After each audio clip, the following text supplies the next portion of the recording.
si Alvin.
Kung ano raw ang puno, siya rin ang bunga.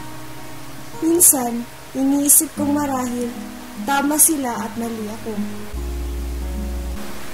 Mali na isinilang ako dahil bunga ko ng isang pagkakamali. Mali ang simula, kaya mali din daw ang kahantungan. Gagaya din daw ako sa nanay ko. Kung nabubuhay lamang siya, siguro hindi ko mararanasang magpalipat-lipat para magpaalipin sa mga kamag-anak mabuhay lang. At sa konting pagkakamali, itinatabol. Lumayas ka! Malandi ka! Nakapinagkain ka sa nanay mo!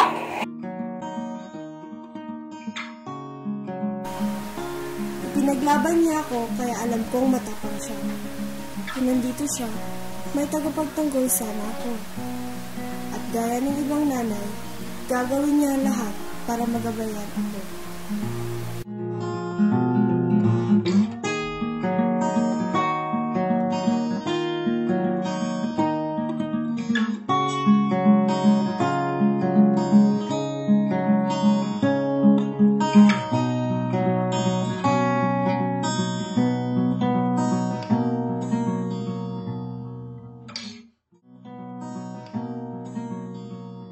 Hindi ko man siya nakasama, nag-iwan pa rin siya ng isang pamana. Ang kanyang karanasan ang nagturo sa akin ng kahalagahan ng tamang pagdedesisyon.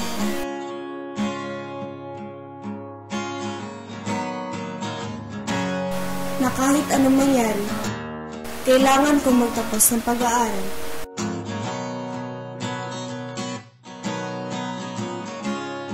Ito lamang ang paraan upang maging maayos ang aking kinabukasan at hindi matulad sa kanya. Good morning, class.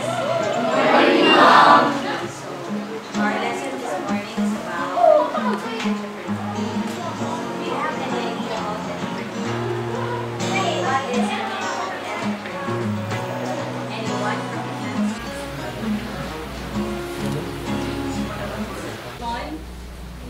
Stop. Jeffrey! Late ka na naman.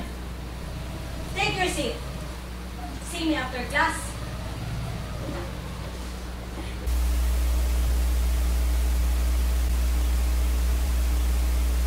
Hey, Miss Beautiful. Suplada mo naman. Alam mo, dapat magsaya ka. Kasi, pinapansin ka ng isang Jeffrey Almonte. Baka di mo alam, heartthrob ako ng eskwela na to. Oh, ngayon.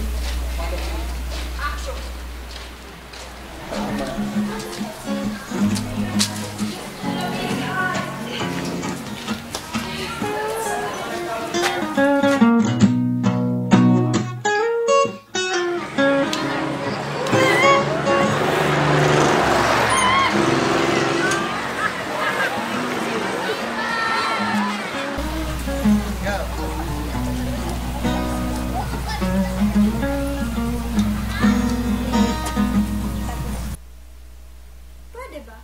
Tigilan mo nga ako. Bakit? Bakit ah? Bakit mo ba ako sinusundan? Bakit? Nasa likod mo ba ako para sabihin mo sinusundan kita? Oh, bakit mo naman ako sinasabayan kung ganun? Wala. Alam ko naman kasing bawal lang dito. Sinisiguro ko lang na makakauwi ka ng ligtas. Ano ba pakialam mo kung makakauwi ako ng ligtas o hindi? Wala akong pakalam kung makakauwi ka ng ligtas o hindi. Tumigil ka nga. Sige na, malis ka na. Teka lang. Hindi kita lulubayan hanggat di mo ako pinapayang maging kaibigan mo. Ba't ba ang kulit mo? Sige na, malapit na ba yung lola ko? Baka mapagalitan ako. Di yan. Matutuwa pa kahit may nag-aatid sa yung lalaki. Magagalit yun. Sige na, malis ka na. Sige, alis ako. Pero sa isang kondisyon. Ano? Kung papayag kang liligawan kita. Ligaw agad? Kanina kaibigan lang ah. O sige, bahala ka. Ihatid kita sa inyo kung hindi ka papayag. Ay! Ba't ba ang kulit mo? Gusto ko makapagtapos ng pag-aaral. Ano naman kung liligawan kita? Ano naman kung nagsunod sa pag-aaral mo? Kapag nalaman ni Lola na nakikipagligawan ako, pahintuin niya ako sa pag-aaral. Bakit naman? Para malaman mo, ganito yun. Isipin noon, gagaya din ako sa nanay. Pinag-aaral ni Lola si nanay ng nabuntis. Ako ngayong bunga. Lalo pa siyang nagalit nang namatay si nanay nang ipanganak ako. Kaya lahat ng galit niya, napunta sa akin. Ngayon, alam mo na. Kaya pala. Siguro maganda nanay mo. Bakit? Maganda ka eh. Bola. Sige na, malis ka na. Malapit ng bahay ng lola ko. Teka lang. Baka makalimutan mo yung deal natin ah. Bakit Taiwanan? Ano? Naliligawan kita. Jeff naman eh. Sige na, umalis ka na. Pumayag ka na kasi. Sige na. Ulit. Yes! Sige! Ingat! Love you! Ewan ko sa'yo.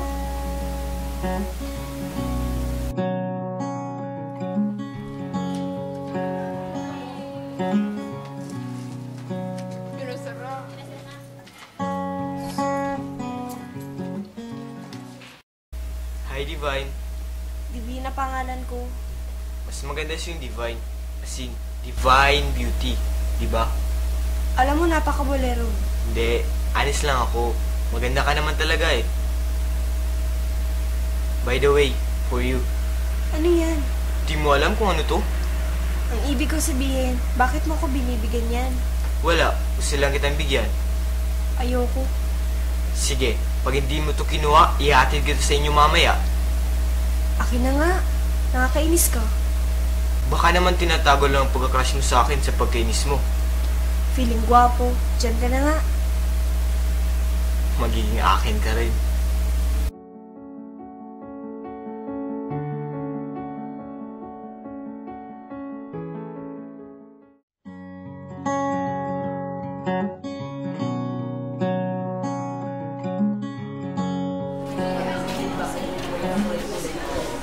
Uy pare, parang hindi obra ang appeal mo sa transferin na yan ah.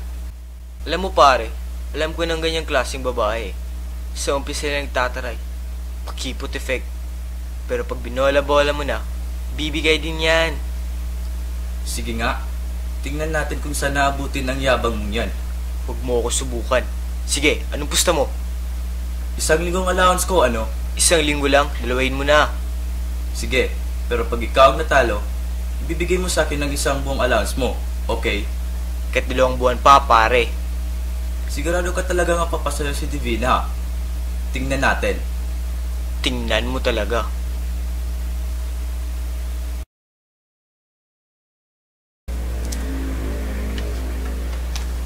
Sasali ka ba sa scouting, Divina, my loves? Tigilan mo nga ako sa kakalabs-labs mo yan. Ito naman, tinatanong lang kung sasali ka sa scouting eh. Hindi ako papayagan ni Lola. Papayag yun. Bakit kilala mo ba siya?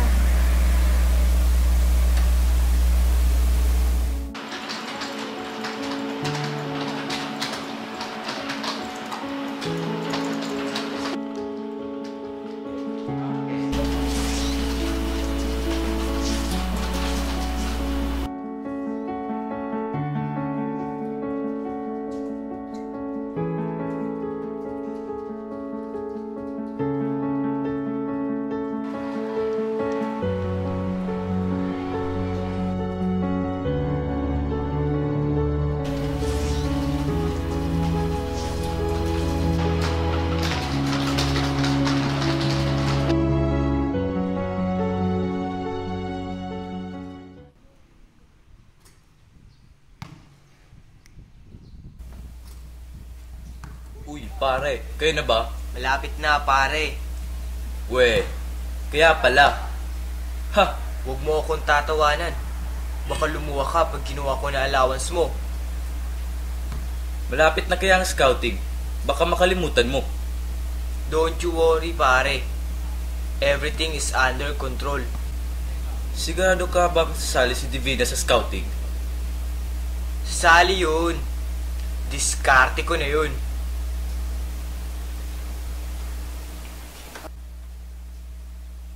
O ano, sasali ka daw ba sa scouting? Hindi ako pinayagan ni Lola. Wala raw kaming pera. Walang problema. Ako nang bahala dun.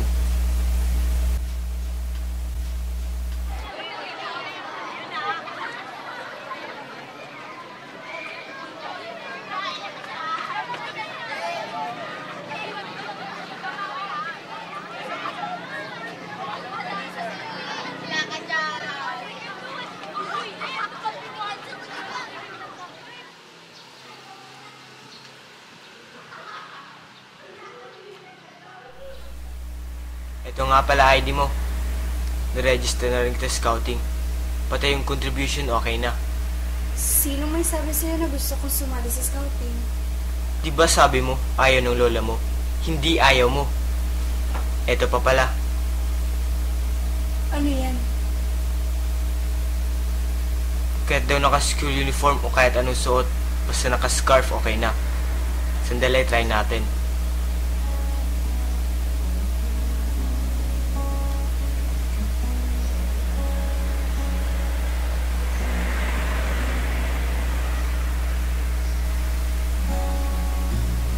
Pero kahit anong hihil ko, nahulog pa rin ang damdamin ko sa kanya. Siguro kasi, sa kanya ko lang naramdaman kung paano pahalagahan at alagaan.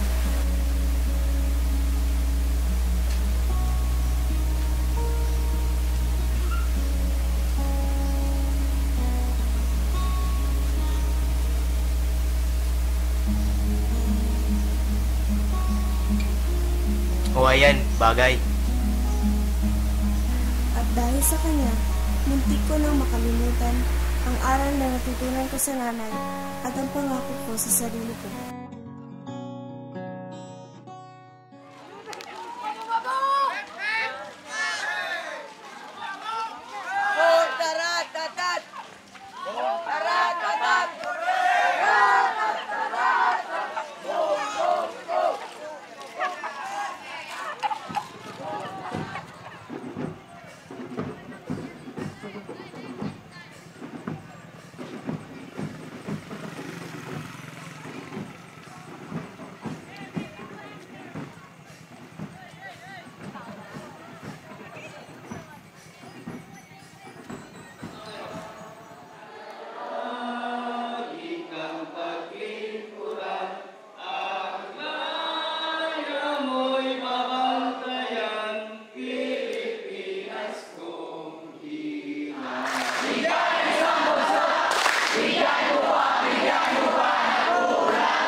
O ano pare, akin na pusto mo.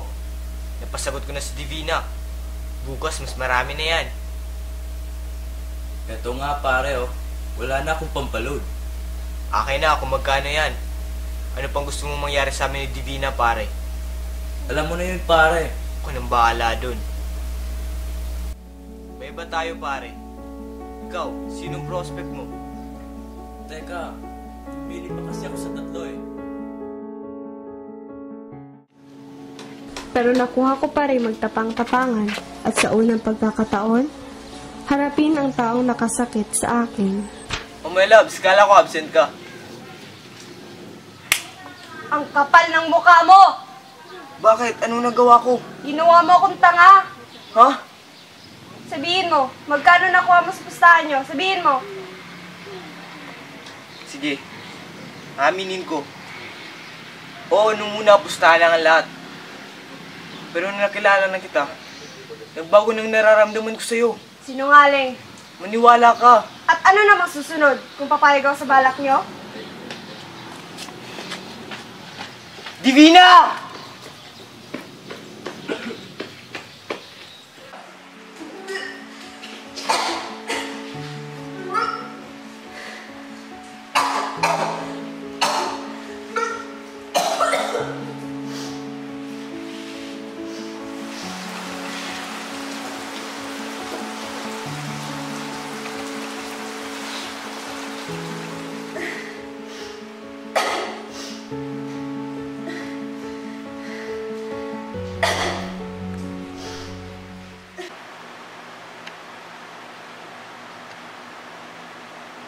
Uwi na ako.